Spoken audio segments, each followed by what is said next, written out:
Welcome back to the Maelstrom, ladies and gentlemen. We have another Warhammer 40K battle report for you today. 9th edition War continues here at the Maelstrom. We're going to be playing Retrieval Mission today from the rulebook. This is Mission 1 for Strike Forces. 2,000 points, Necrons versus Tyranids. So we have 6 objectives set up across the table. We are going to be trying for the primary mission to hold more objectives than our opponents. If you score 5 points, if you hold 1 in your command phase, you score 10 points if you hold 2 or more, and you will score 15 points if you hold 2 or more, and it is more than your opponent holds. That is the table. We are going to have Necrons, or Tyranids rather, on this side, and Necrons coming from here, and we are going to be converging in the center to try to hold these objectives. Next up is the armies.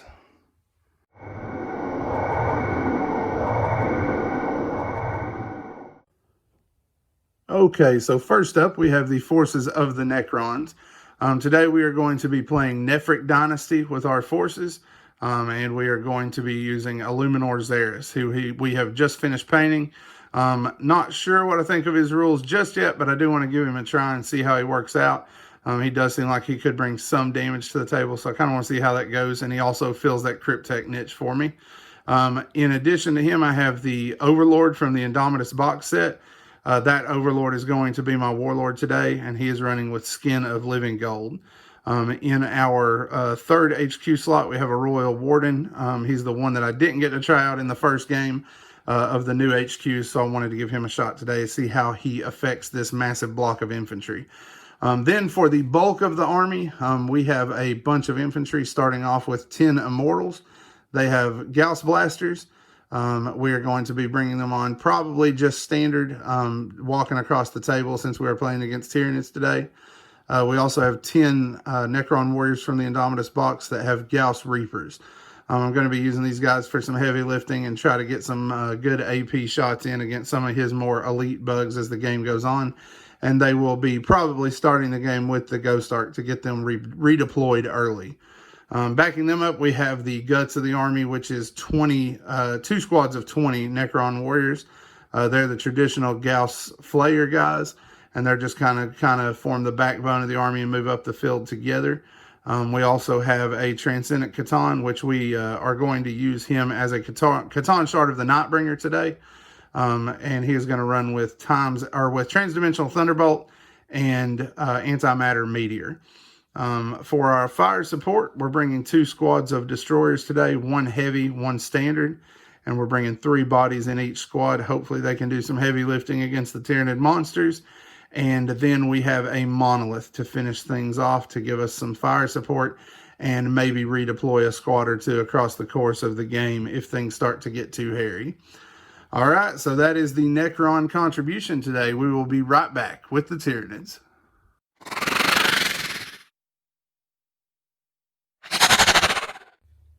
So today I will be playing Hive Fleet Chronos. For HQs, I have a Hive Tyrant with wings, Miasma Cannon, and Disc Spitters. I'm going to use him as like a shock trooper to rush forward, try and secure me some ground. My Neurothrope is going to stay in the backfield and psychically support my army. My Tyranid Prime is just going to sit with my warriors for the +1 to hit buff. The Venom Throats, I'm hoping to cover my whole army with the -1 to hit to make them a little bit more survivable. Where all my shooting bugs, my Tyrannifexes, my Carnifexes, my Hive Guard, hopefully they'll be able to rain enough pain to where the rest of my army doesn't take too much of a hit. My Maleceptor just recently got painted. Hopefully he'll be able to live up to what I'm hoping his rules are. The Gene Stealers and Ripper Swarms and Warriors are just going to mainly secure objectives. Warriors are going to sit on a home field objective, shoot at the enemy. Gene Stealers are going to try and come off on the side of the board and wreak some havoc that way. And the Rippers, I'm going to try and stick on an objective to free up some of my more important units. All right, so that is the Tyranids. You have seen the armies and you have seen the table. We will be back as we get stuck into the Maelstrom.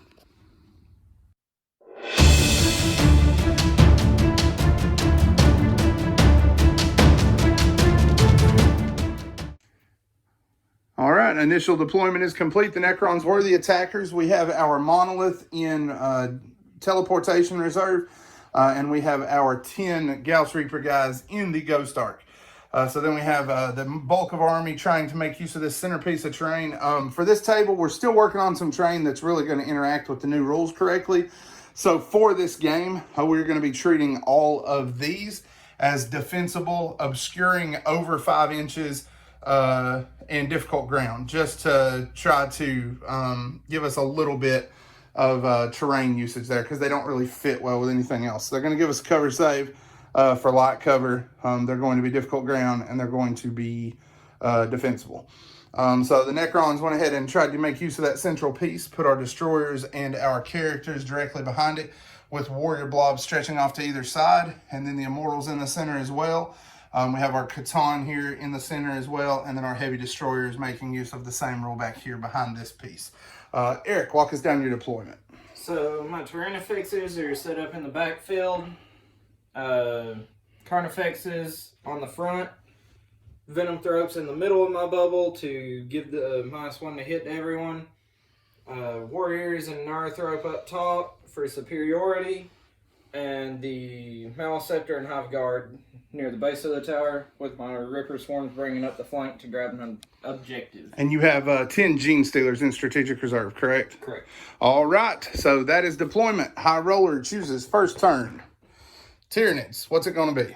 I'm going to take first turn. All right, Tyranids are going to get us started, and then we will be back.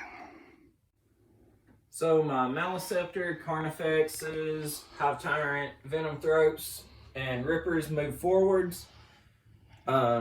Majority of my shooting went into the Warrior Blob and killed 14 of them.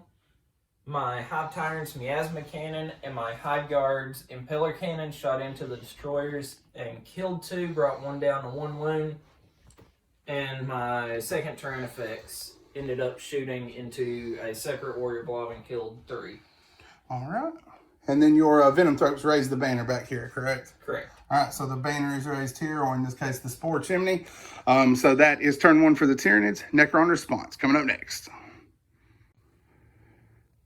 Necron turn 1 rolls to an end was pretty abysmal. We did at least do well with our reanimation protocols.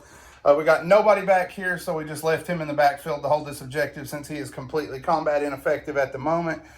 We did get all 3 of these warriors back. They went ahead and marched on this objective and got a few guys in cover so that they could shoot in the following turn. These warriors reanimated after the Ghost Ark and help from Xeris. They were able to get all but 3 back, so we got 11 of them back. They moved on to this objective, took my will be done. Fired on the Carnifex, hitting him on 3s because of his Spore Cysts. We scored like 14 hits and 1 wound, and he saved that one. We then used extermination protocols. Even after rerolls, we hit 1 time, wounded once, and not 2 wounds out of this Carnifex. And then Xeris, Gaze of Death, Antimatter Meteor, Royal Warden, and Tachyon Arrow fired here. The Xeris knocked 6 wounds out. Gaze of Death took 1, and that was about it. We did 1 or 2 other wounds here and there, but Tachyon Arrow missed on a 1, being my 1 shot with it. I used a reroll for the turn, rolled another 1. The Royal Warden rolled 1s for both of his shots, and the Nightbringer got 1 for his Gaze of Death. Abysmal shooting phase, but we did get most of our guys back, and we are in position on objectives. Just going to have to grit our teeth and weather the storm, because the Tyranid army did survive completely intact despite our best efforts. Tyranid turn 2 coming up next.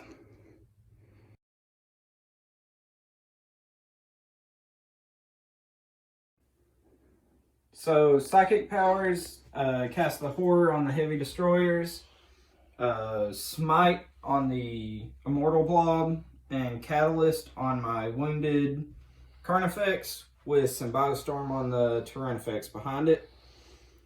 Shooting, shot all of my Death Spitters that I could into the Warrior Blob. Managed to bring them down through the help with Impeller Cannons.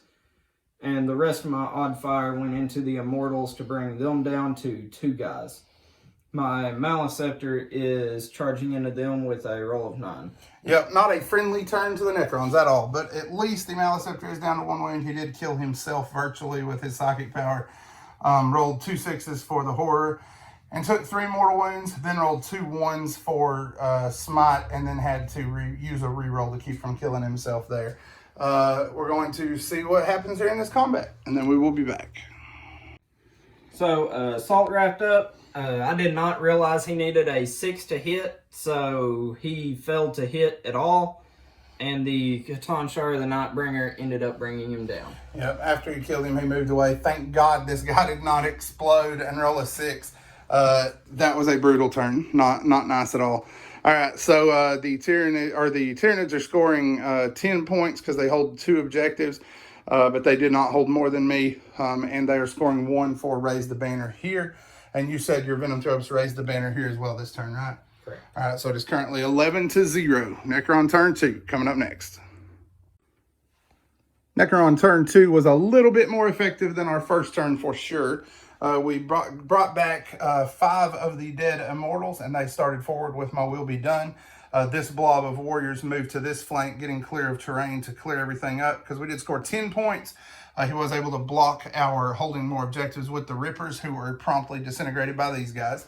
Our Scarabs advanced backwards again to this objective because we did get 1 destroyer and both heavy destroyers back, and moved the destroyers in this direction to start the engagement.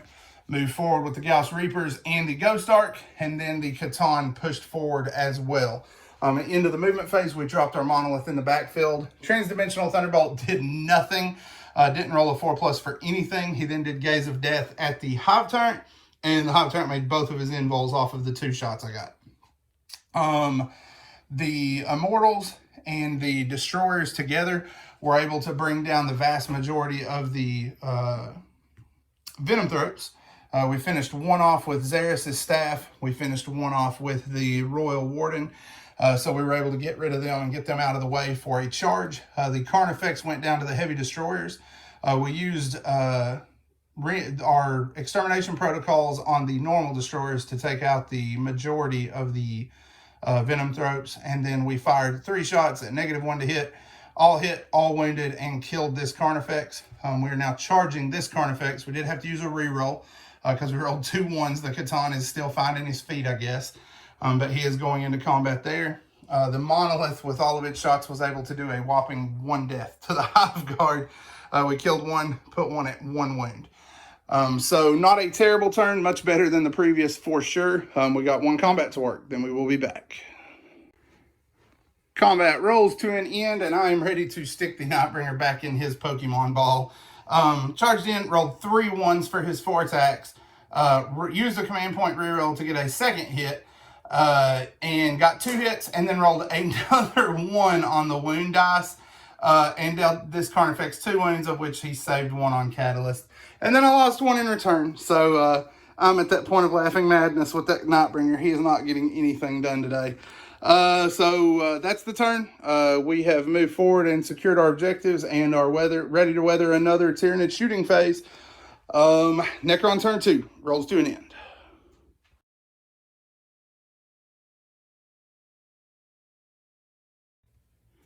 So, shooting, my Hive Tyrant tried to kill the Shard, dealt it enough wounds, he failed enough saves, but he decided to command point reroll 1 of them, ended up saving him.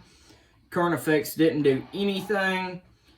Tyrannifex killed the Monolith with his 2 volleys and Symbiostorm. 1 Tyrannifex.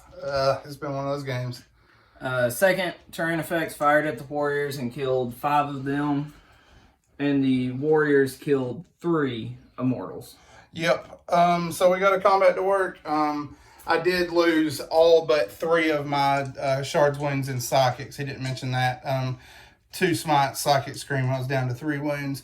And then the Carnifex the Hive Tyrant scored 4 hits, 3 wounds, and I failed all 3. Had to reroll just to keep him alive. Luckily, the Carnifex whiffed, so I do get 1 more turn to try to do something with him.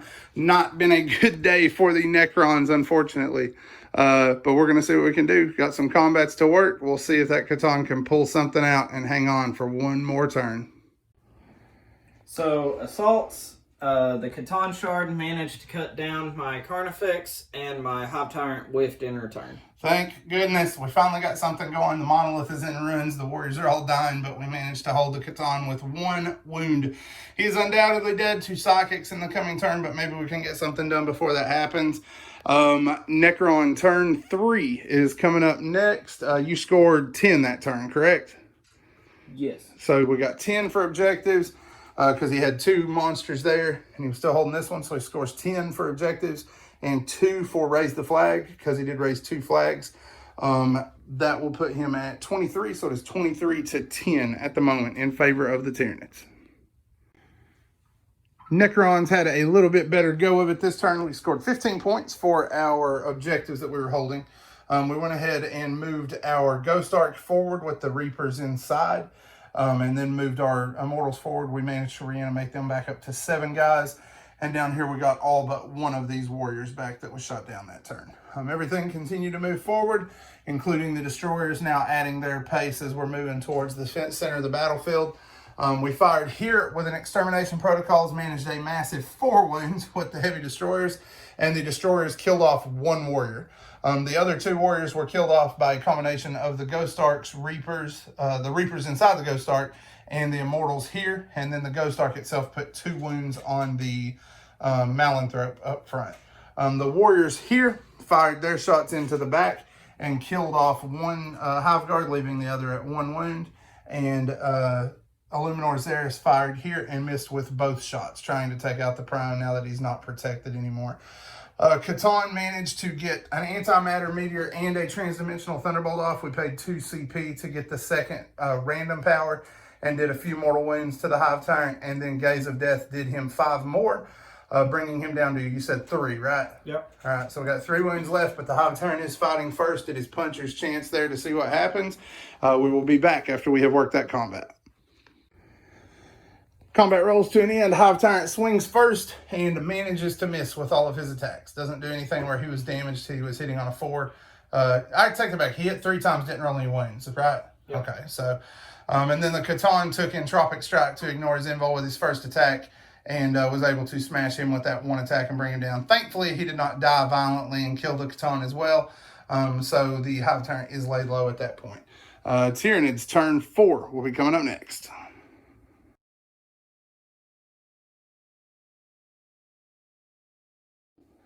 So, shooting, both my Tyrannifexes fired into the Ghost Ark, along with the Venom Cannon and Impeller Cannon. He paid for quantum deflection and stopped a fair amount of the shots. Yeah, finally something can survive against them. Stopped enough to remain with 1 wound. And then you also got this with... a Venom Cannon the first time. That's right. The Venom Cannon paid to fire twice because he is glutted on CP for this point in the game. All right, so you're scoring for holding 1 objective, correct? Maybe. Yeah, that's pretty close. We'll give it to you. So you're going to score 5 there, plus 1 for raise the flag. So another 6 points. We'll put it at 29 to 25 at the moment for in favor of the Tyranids. And that's it, right? No charges? Correct. All right. Necron turn 4 coming up next. All right, Necrons have moved forward with their destroyer. Didn't get any reanimation there. We got 1 of the Immortals back, and they continue moving forward, catching my Will Be Done once more. And then here we got our final warrior back, and he continued his march forward. We went ahead and played the damage control override for our Ghost Ark to let him move full distance for the turn. Moved him to the top of the tower, broadsided, and took out the Neurothrope. Left the warrior at 1 wound, and the Gauss Reapers took the Tyranid Prime down to 2 wounds. Extermination protocols from down here fired across the table and gutted this guy, matched his insane roll on the monolith with an insane roll in return. 3 hits, 3 wounds, and did him 17 wounds and took him out. The Catan used Antimatter Meteor in Gaze of Death to bring this Terran Effects down to 1 wound and is charging into it now. And we are charging here simply because if I stay at the edge and get destroyed, I don't think I'm going to have anywhere to get my warriors out. So we went ahead and charged into combat there as well. Got a couple of combats to work, and then we will be back. Combats are wrapped up. The Ghost Ark goes into combat and loses 1 wound to the Bone Swords and does nothing in return. And down here, the Shard of the Nightbringer finishes off the second Terran Effects and consolidates towards the tower. With just the 2 models left, Eric is going to throw in the towel at that point in what was a bloody and brutal game towards both sides. But in the end, the Necrons were able to reanimate enough stuff that they stayed in the fight and emerged victorious. All right, guys, so that will be a Necrons victory. Thanks for watching today. If you enjoyed what you saw, make sure you give us a like and subscribe if you haven't already done that. To all of you who have subscribed, we really appreciate it. That is the metric that determines where we go on YouTube, and we appreciate all of you for helping us out in that way. If you enjoy our content, make sure that you hit the bell notification so that you can get updates every time we have new content coming out. Had a blast this game. Did make several mistakes, obviously. Forgot the Xeris buff over and over. Only remembered when the game ended. And also failed once again to remember that the Ghost Ark does not function as an open top vehicle. I don't know why I can't get that straight in my head. Luckily, it didn't do a ton of damage or change much in the way of the game. Leave your 9th edition experience in the comments below. Has there been anything that you've enjoyed or not liked in particular about the changes from 8th? Make sure to check back regularly. We do have weekly videos coming out. We are also working on a crusade that will be coming up very soon, hopefully in the next week or so. We are painting new armies right now for that. So as soon as they are finished, we will be having that crusade get underway. As always, guys, thanks for spending time with us today at the Maelstrom.